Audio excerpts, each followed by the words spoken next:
Ganahan ko masulod sa imong lawas. Nganong di man ko makatulog na ako'y makitang mga anino. Uy, kinsa nang naghilak? Bisaya Horror Stories.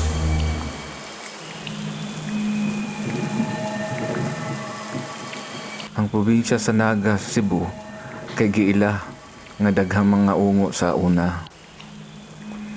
Tinuod ba nga wala na'y ungo sa Naga, Cebu karon? O tinuod ba ang ilang gipangsulti nga mas maayo pa daw makasilingan ka og ungo? Kay dili sila manghilabot og silingan kay para dili sila dali masakpan. Ang istorya nato karong gabi una kay usa ni katinuod nga istorya nga panghitabo sa una dito sa probinsya sa Naga, Cebu.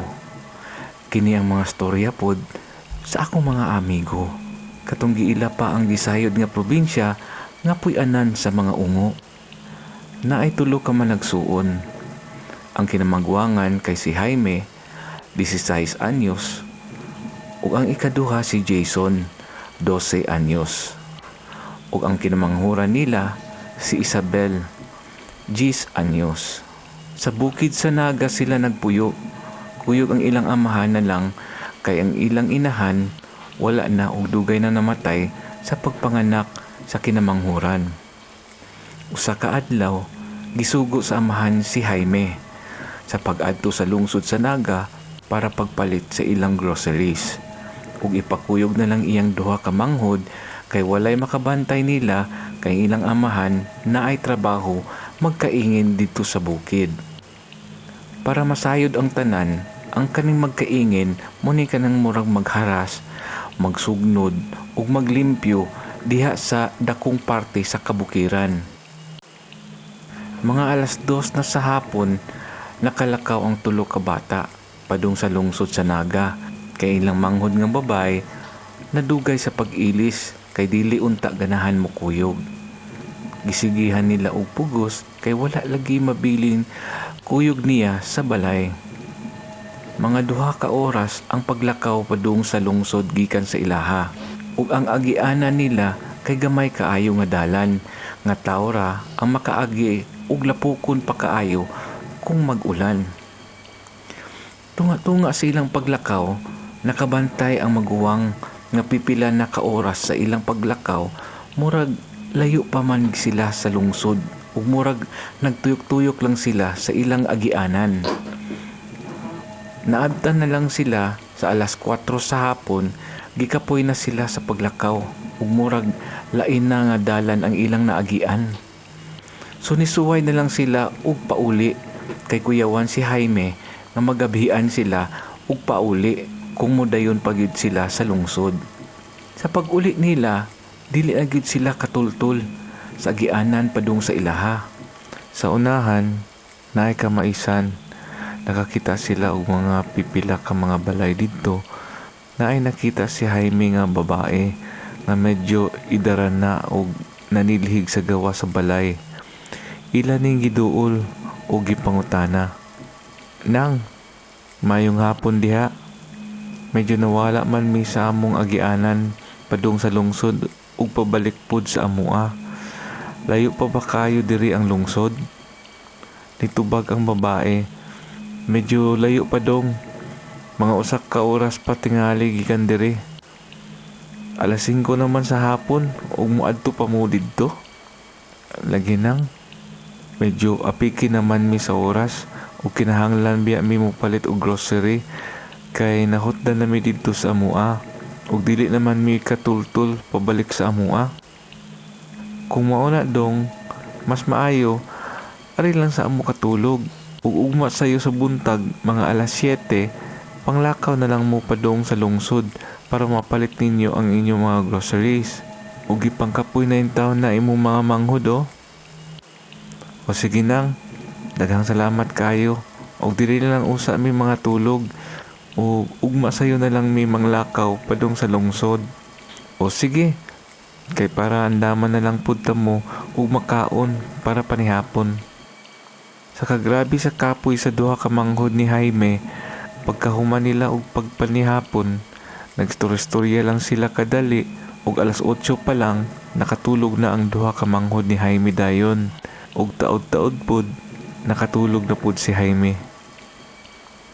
Mga alas 12 sa kadlawon nakamata si Jaime kay naa siya'y nadunggan nga mga tingog sa gawas, ug iya ni gihinay-hinay og paglili kung kinsa man ang mga tawo nga naa sa gawas.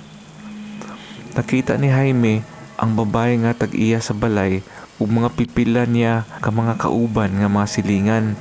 Lipay kaayo sila ug naay giandam nga dako kayo nga kalaha ug naa sila'y lutuonon. Nakabati siya sa babae nga nagsulti. Lami gyud niya atong kanununon karon kay labas gyud kaayo kay naara sa sulod sa balay. Dili ata moadto sa layo sa lungsod para mangita og kanunon. Nindot pa kayo nga mga karne kay mga bata pa kayo. Pagkadungog ni Jaime sa gisulti sa babae, nang limbawt ang iyang mga balahibo ug nahadlok siya kay iyang nahibaw-an nga naa sila sa balay sa usa ka ungo. Nagdali-dali siya og suway sa pagpukaw sa duha niya ka manghod.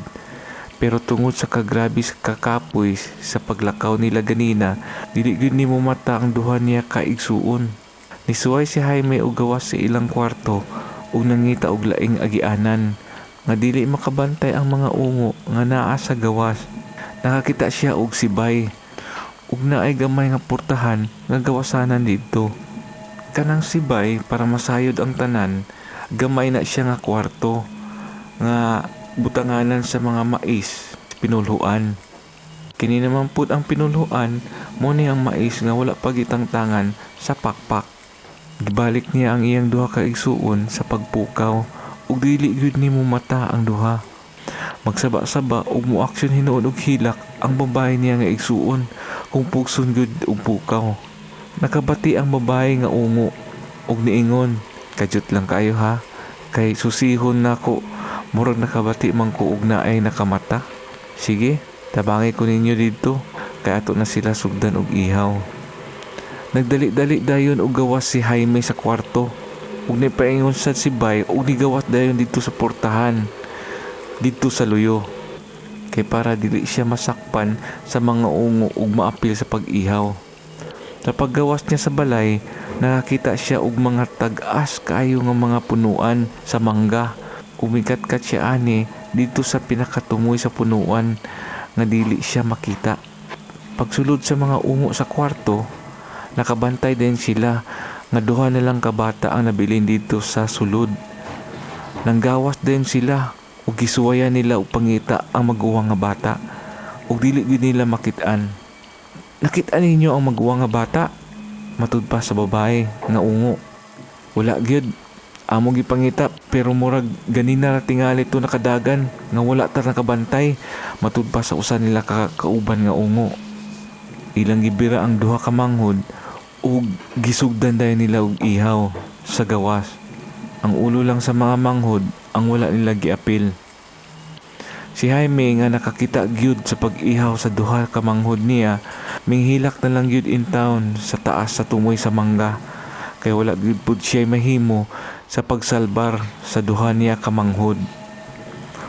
Paghuman og pangaon sa mga ungo, nisulti ang babae nga ang mga ulo daw sa mga bata dito na lang daw hipuson sa balay sa usa nila ka silingan nga ungo pud nga panganlan og Miloy. "Miloy, ang mga ulo ani mga bata diha na lang hipusa una sa imong balay ha, kay para kung mubalik man to ang maguwang musumbong, dili ko masakpan kay wala sila'y makita diri. Sige, tabangi ko ninyo o pagpanghipos ug panguli na mo kay para makapahuway na ta, kay hapit na pud ang kabuntagon." Nangatulog na ang mga ungo ug hapit na ang mga alas 6 sa buntag. Nanaog na sa mangga si Jaime ug naghinahinay og dagan nga sige og pagtan-aw-tan-aw kung wala bay ungo nagsunod niya o nakabantay sa iya. Hangtod sa naabot gid siya sa lungsod sa Naga ug nidiretso siya sa presinto sa pulis ug ni-report dayon sa maong panghitabo sa duha niya ka manghod. Gitipok dayon sa hepe sa kapulisan ang iyang mga pulis ug nakahibaw pud ang kapitan dito sa lungsod ug mingkuyog sa pag-adto sa balay sa giingon ni Jaime. Nabot sila sa balay sa ungo mga alas 10 sa buntag ug naabtan pa nila ang babae nga ungo nga natulog pa sa iyang kwarto. Ilang giimbestigahan ug ang ungo nga babae nanghimakak pa nga wala pa daw siya kakita ni Jaime sukad-sukad sa iyang kinabuhi ug dili tinuod ang iyang mga gipangsulti. Gisulti pod ni Jaime nga ang duha ka ulo sa iyang manghod kay naa sa balay sa usa ka silingan nga ungo nga panganlan og Miloy. Ilang giadto dayon ang balay sa panganlan nga Miloy ug didto sulod sa usa ka cabinet giputo sa sako ang duha ka ulo sa iyang mga manghod nga si Jason ug Isabel. Gipangdakop ang tanang mga ungo didto nga lugar kay nakailaman si Jaime kung kinsa ang tua ato nga gabhiuna sa pag-ihaw sa iyang duha ka manghod. Ang kapitan nagpasalamat ni Jaime pod sa pagsumbong dayon sa kapulisan ug sa iyaha ug nasikop na gyud nila ang mga ungo didto sa Naga.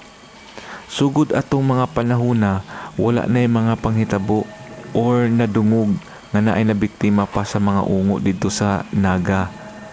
Pero sa mga unahan nga probinsya, naay madungog nga naay gipang biktima ang mga ungo. O ang storya nila nga mga nahabilin ni nga mga ungo nga wala madakpan sa Naga. Diri lang tama na atong storya ug sa sunod na pod nato nga Bisaya Horror Stories.